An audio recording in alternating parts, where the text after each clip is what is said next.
آخر کار زاویار کے سامنے تانیہ اور اپنی ماں کی حقیقت آ جاتی ہے کہ یہ دونوں مل کے درِ نایاب پہ کس قدر ظلم و ستم کے پہاڑ توڑتی رہی ہیں، صرف اور صرف اسے اس گھر سے اور زاویار کی زندگی سے نکالنے کے لیے۔ اور اب جا کے زاویار کو یہ بھی پتہ چل جاتا ہے کہ درِ نایاب بے گناہ ہے، اس نے تو کبھی میرے ساتھ بے وفائی کی ہی نہیں۔ دراصل جنید جب آؤٹ آف کنٹری جاتا ہے تو وہاں جا کے بھی اسے یہ پریشانی رہتی ہے کہ میرا بھائی اور ماں باپ پتہ نہیں کس قدر پریشان ہوں گے حیدر کی وجہ سے، اور ساتھ ہی جنید کو یہ ٹینشن بھی ہے کہ اگر زاویار بھائی حیدر کو ڈھونڈتے ہوئے درِ نایاب بھابھی تک پہنچ گئے اور حیدر کو وہاں دیکھا تو ظاہر ہے کہ حیدر کو بھابھی سے چھین کے ایک دفعہ پھر تانیہ کے حوالے کر دیں گے، جو حیدر پہ اس قدر ظلم و ستم ڈھاتی رہی ہے، اور درِ نایاب بھابھی حیدر کے بغیر بھلا کیسے زندہ رہیں گی۔ اسی لیے گھر والوں کو صرف یہ دکھانے کے لیے کہ صرف میں ہی آؤٹ آف کنٹری نہیں آیا بلکہ حیدر بھی میرے ساتھ ہے،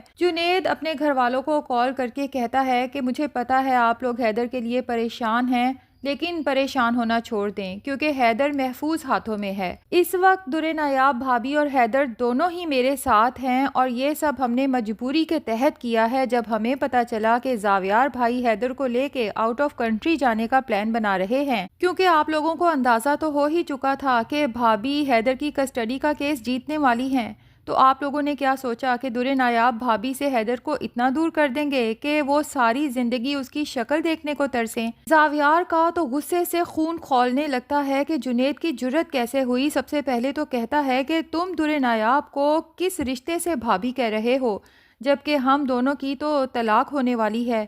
جنید کہتا ہے کہ جب طلاق ہو جائے گی تو میں انہیں بھابھی کہنا چھوڑ دوں گا، فی الحال تو وہ میرے لیے بھابھی ہی ہیں اور بہت قابل عزت ہیں۔ اور ساتھ ہی یہ بھی بتا دیتا ہے کہ آپ جس عورت سے شادی کرنے والے ہیں کاش کہ آپ کو اس کا اصل چہرہ نظر آ جائے، کیونکہ بھائی ہم سب کی زندگیاں تباہ کرنے کے پیچھے اسی عورت کا ہاتھ ہے۔ یہ کہہ کے جنید تو کال بند کر دیتا ہے، جبکہ نگار کڑیوں سے کڑیاں جوڑتے ہوئے تانیہ سے کہتی ہے کہ اگر حیدر جنید کے پاس ہے تو تم نے ہمارے ساتھ آخر گھر پہ ڈاکہ پڑنے کا ڈرامہ کس لیے کیا اور حیدر کی کڈنیپنگ کا؟ اور پھر یہ کہ جنید کو کیسے پتا چلا کہ تم اور زاویار نکاح کر کے حیدر کو لے کے آؤٹ آف کنٹری جانے والے ہو؟ تانیہ تو ابھی بھی جھوٹ کا سہارا لینا چاہتی ہے، لیکن اس دفعہ جمیلہ ماسی ہمت کر کے تانیہ کا سب راز کھول دیتی ہے کہ تانیہ بی بی مزید جھوٹ بولنا چھوڑ دیں، اور پھر زاویار کے سامنے نہ صرف تانیہ بلکہ اس نگار کی حقیقت بھی بتا دیتی ہے۔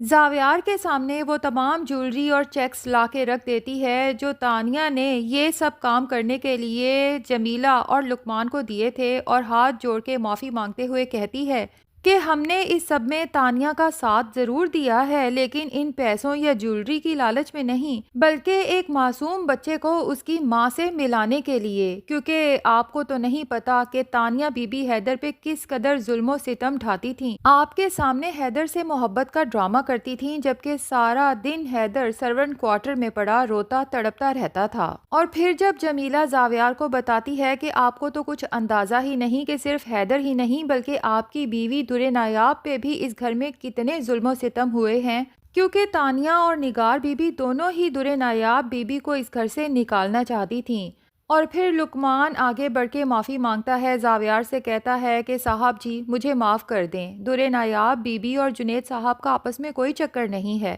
بلکہ یہ سب میں نے پیسوں کی لالچ میں آ کے تانیہ بی بی کے کہنے پہ کیا ہے۔ میں نے ہی درِ نایاب بی بی کے محلے میں جا کے یہ افواہیں پھیلائی تھیں کہ وہ اپنے دیور کے ساتھ گھر سے بھاگی ہیں۔ جمیلہ کہتی ہے لیکن پھر بھی درِ نایاب بی بی کا دل اتنا بڑا ہے کہ ہم نے تو ان سے اپنے گناہوں کی معافی مانگ لی ہے اور انہوں نے ہمیں دل سے معاف بھی کر دیا ہے۔ زاویار تو یہ سب سنتا جاتا ہے، حیرت اور شرمندگی کے سمندر میں ڈوبتا جاتا ہے کہ اتنا بڑا سمجھدار سکسیسفل بزنس مین ہونے کے باوجود وہ اپنے گھر کی عورتوں کی سیاست نہیں سمجھ سکا۔ ان سب کی باتوں میں آ کے اپنی نیک پاک اور معصوم بیوی پر کس قدر ظلم و ستم کے پہاڑ ڈھائے۔ اگر آج بھی جمیلہ یہ سب نہ بتاتی تو زاویار کو تو کبھی پتہ ہی نہ چلتا۔ زاویار کو تو جیسے چپ لگ جاتی ہے، جبکہ نگار بھی اپنے سارے راز کھلنے کے بعد اس قدر شرمندہ ہوتی ہے کہ اپنے شوہر اور بیٹے سے نگاہیں ہی نہیں ملا پاتی، کیونکہ تانیہ بھی نگار کی تمام باتیں کھول کھول کے زاویار کو بتا دیتی ہے کہ چلو میں نے تو تمہیں حاصل کرنے کے لیے در نایاب کے خلاف اتنی سازشیں کی، لیکن اپنی ماں اور بہن سے تو پوچھو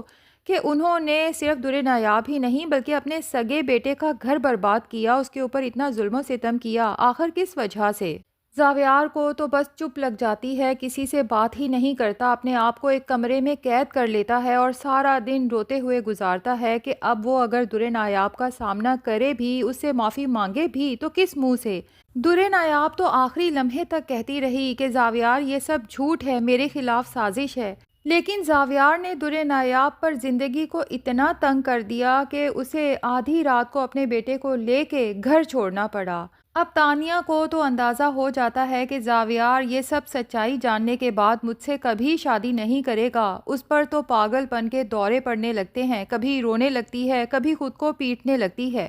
اور زاویار کی منت سماجت کرتی ہے کہ زاویار اگر تم مجھے نہ ملے تو میں مر جاؤں گی۔ تو بالآخر زاویار بھی پھٹ پڑتا ہے کہ اگر مرتی ہو تو مر جاؤ، مجھے تمہاری کوئی پرواہ نہیں ہے۔ دوسری طرف در نایاب کی دادی جب دیکھتی ہیں کہ ایک طرف اس کی جاب ہے، دوسری طرف کسٹڈی کا کیس ہے، پھر دادی اور حیدر کا خیال رکھنا ہے،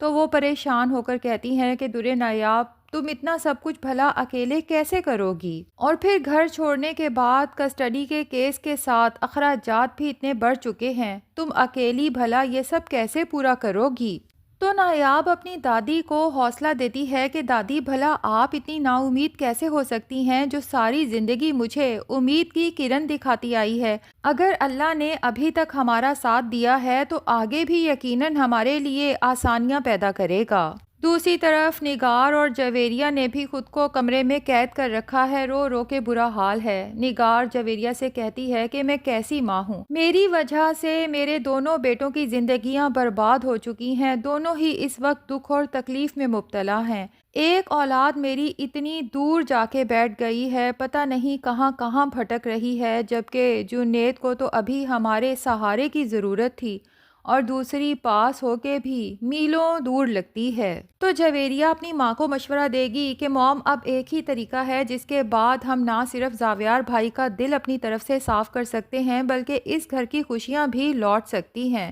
اگر ہم در نایاب بھابھی سے کانٹیکٹ کر کے اپنے کیے کی معافی مانگیں، مجھے پورا یقین ہے کہ وہ اتنی صاف دل کی ہیں کہ ہمیں فوراً معاف کر دیں گی، اور اگر وہ حیدر کو لے کے اس گھر میں واپس آ جاتی ہیں تو مجھے یقین ہے کہ زاویار بھائی بھی ہماری تمام غلطیوں کو معاف کر دیں گے اور ان کی زندگی میں خوشیاں بھی لوٹ آئیں گی، کیونکہ زاویار بھائی در نایاب بھابھی سے بہت محبت کرتے ہیں۔ تو ناظرین اب ہوگا یہی کہ نگار در نایاب سے کانٹیکٹ کر کے اپنے کیے کی معافی مانگے گی اور اسے گھر واپس آنے کا کہے گی، جبکہ دوسری طرف تانیہ جب دیکھے گی کہ زاویار اور در نایاب پھر سے ایک ہونے والے ہیں اور اس کی تمام پلاننگز ملیا میٹ ہو چکی ہے، تو لگتا یہی ہے کہ وہ خود ہی اپنی جان لے لے گی اور اپنے کیے کی سزا اسے خود اپنے ہاتھوں مل جائے گی۔ تو ناظرین آپ میں سے کون کون اس ڈرامے کی ہیپی اینڈنگ کا بے چینی سے انتظار کر رہا ہے، کمنٹ سیکشن میں ضرور بتائیں۔ ویڈیو پسند آئی ہے تو لائک اور چینل کو سبسکرائب بھی ضرور کر لیں۔